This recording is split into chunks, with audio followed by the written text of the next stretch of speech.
വരുമാനവും ചെലവും ഒത്തുപോകുന്നില്ലെങ്കിൽ പണി കിട്ടും. UPI ക്രെഡിറ്റ് കാർഡ് ഇടപാടുകൾ നികുതി വകുപ്പിന്റെ നിരീക്ഷണത്തിൽ. പ്രഖ്യാപിത വരുമാനവും ചെലവാക്കൽ രീതിയും തമ്മിലുള്ള പൊരുത്തക്കേടുകൾ കണ്ടെത്താനുള്ള ഡാറ്റ അധിഷ്ഠിത നികുതി നിരീക്ഷണ സംവിധാനം വിപുലപ്പെടുത്തി കേന്ദ്ര സർക്കാർ. റിട്ടേണിൽ കാണിച്ച വരുമാനത്തെക്കാൾ വലിയ സാമ്പത്തിക ഇടപാടുകൾ നടത്തുന്നവർ വിശദമായ പരിശോധന നേരിടേണ്ടി വരും.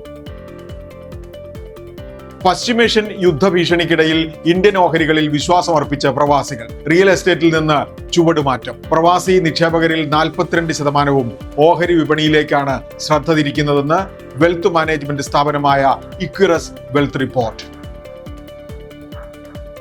ദക്ഷിണ കൊറിയൻ ടെക് ഭീമനായ സാംസങ് ഇലക്ട്രോണിക്സിന്റെ വിപണി മൂല്യം $1 ട്രില്യൺ അഥവാ 95 ലക്ഷം കോടി രൂപ മറികടന്നു.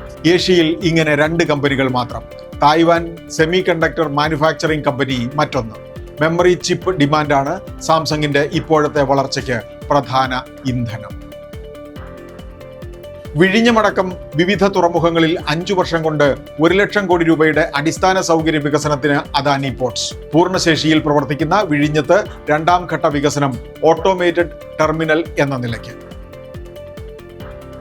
ബംഗളൂരുവിന് പകരം ആഗോള ടെക് സ്ഥാപനങ്ങൾ ഹൈദരാബാദിലേക്ക് ചുവടുമാറുന്നതായി Nasscom, Zinnov, GCC landscape report. Tech സാന്ദ്രത വർദ്ധിച്ചത് തന്നെ കാരണം. ബിസിനസ് വാർത്തകൾ വിശദമായി അറിയാൻ ധനം ഓൺലൈൻ.com